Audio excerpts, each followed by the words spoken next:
How's it going, everyone? It's your boy Big D here. It's time to review The Strain Season 2, Episode 2, titled By Any Means.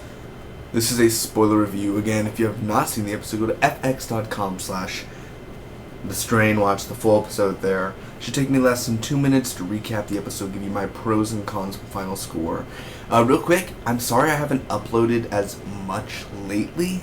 I have a lot of Wi-Fi problems right now, and it's a bitch. It is very struggling, and it pisses me off. I'm like, I need to get these reviews out, and I'm like, So if I don't upload a video every now and then, it's because of the Wi-Fi problems, and you gotta reboot it, and I don't even know if this will upload soon. So if you're reading it now, I have succeeded.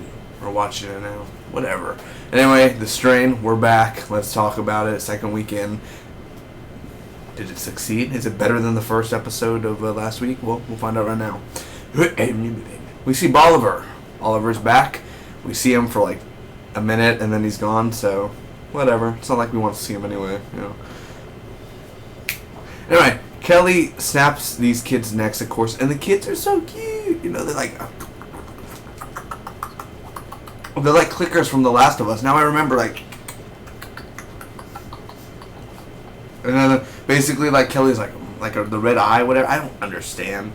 And she's like, it's really creepy, man. And I love the makeup effects and practical looks, dude. They look really. Some people, that's cheesy. Oh, it looks very beautiful. Not beautiful as in yeah, but I'm saying, it's Guillermo del Toro's like idea, and Chuck Hogan and all them, their creations and everything. So great look, and like it's really cool. There's a flashback where Palmer meets Abe for the first time, and he wants him to find the walker, of course, that Abe has the sword and everything. At first, so we see the couple that got scratched last week. They now have worms in them, and they now know that they're gonna die, basically, and they want to leave, but F is like, help mankind and everything. That evil Darren Cross fighting Ant-Man. Anyway, so they will help, and it's very sad. I get a little emotional there. I don't know why. I always get emotional with old couples. Really, it's really weird. Anyway, Fett and Dutch. I believe her name is Dutch, the blonde one that Fett likes. Oh, hello Dutch, or no, hello Fett, all that. So they go take out a nest, and they go swimming. They go swimming naked. And you see Kevin Durant's booty. Oh yeah, Kevin Durant. Anyway, I was like, ooh, shit, there's no rats in there. And he goes right in there. He's like, I do not know how to swim. It's pretty cool. Anyway, there's a flashback where Abe finds the sword, and the Nazi guy. There's a Nazi guy who's like, 82045, whatever, blah blah blah. It doesn't really matter. They're in a pawn shop, and he owns a pawn shop now. The Nazi guy, and he used to be like a guy who cut open the slaves. Very intense, and he's like, do you remember me? With my fake eyebrows and everything. Anyway, they have a chase, and he ends up getting the sword. Zach is being rude. Zach, Emp's dad, and literally, Emp is like, why don't you go to your room? And like, he's like, and Fett is enjoying himself. He's kind of like, children. That's why I never had one. He didn't say that, but I always picture Kevin Durant saying that, doing that look, that Fett look. Yeah. Get me a bourbon. Anyway, Emph is, he's gonna test on the couple, and he puts Pauline to sleep. Not like dead, but, like not the Independence Day, like, is mommy sleeping? Yeah, she's sleeping. No, not that type of sleeping. Anyway, it's a really cute couple moment, and they found something.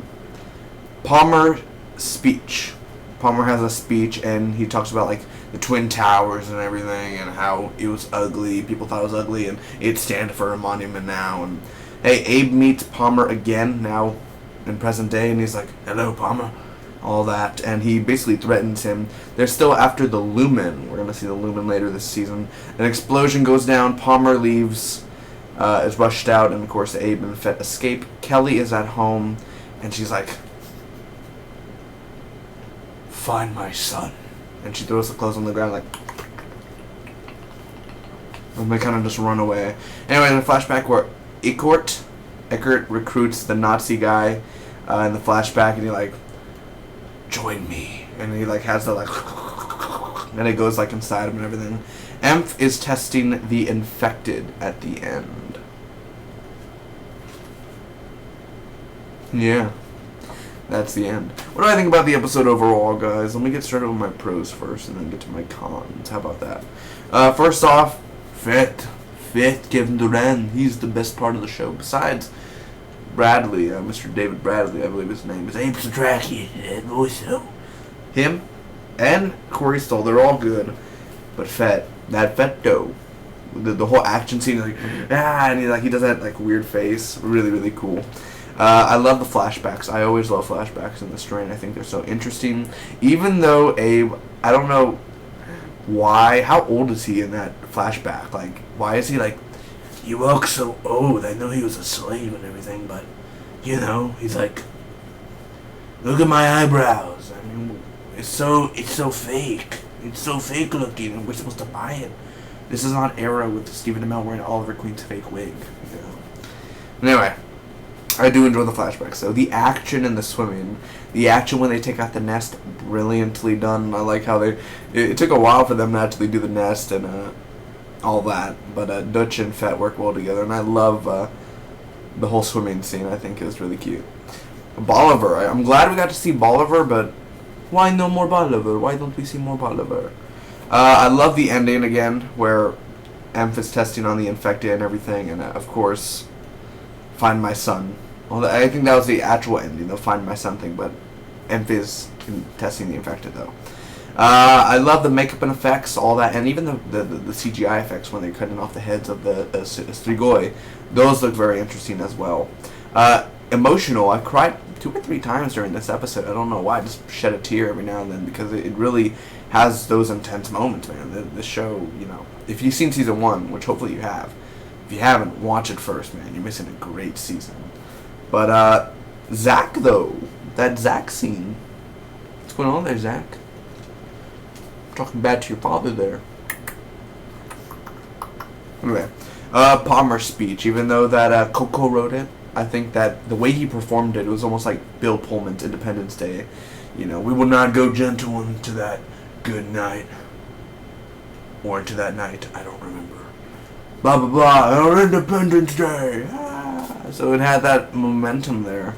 I love the opening, of course, Bolivar and Eckort, and he's like in the casket and everything, and you know, oh my god, if the master caught him, you'd be in big trouble. And then you'd be like, also, Abe and Palmer in the present day, once they see each other, again, it's an intense episode, man. There's intense parts to it, really, so I definitely enjoy that. The cons. Why you no-show master? Where's the master? Why are you hiding him like it's season 1? We've seen the master already. We know how he looks. We know how he talks, so stop hiding him. Is it a lot of money to do the master? Because I know it's practical makeup also in certain parts, so where's the master? Where can he possibly be? Also, barely any Bolivar. Like, in episode 1 they mention him and they don't show him, and now this. They show him, like, for a minute. Like, why no more Bolivar? Also, the character balance. Like, they show Fett, but they don't show as much Fett as they show Abe. They don't show as much Eckort as they show Palmer. So I'm saying, like, they need to work on the character balance a little bit more. There are a few slow parts, you know. Every episode has a slow part in any show. And also, they escape too easily. The guards, like when Abe was running away and Fett was gonna go, he ran behind him and he hit that security guard, the Palmer security guards. Why didn't they just have guns or tasers and be like, shoot? You know, everyone's already in chaos. Why don't you just, boom? You know. You guys are right behind Abe. You're talking you can't go after a 70-year-old man? What am I paying you for? Anyway, I'm going to give The Strain a B+. It's a good episode overall. I enjoyed it. I really do enjoy it more than the season premiere last week, actually. Don't tell Guillermo I said that, okay. But seriously, very good episode. I really did enjoy it. I love the directing in it. I love the action. It could be a little bit more action, but you heard my pros, you're the cons. Now it's time for you to tell me. Also, if you watch my Wayward Pines reviews, tomorrow I will have my prediction for the series finale up. Thank you so much. May the Spock be with you.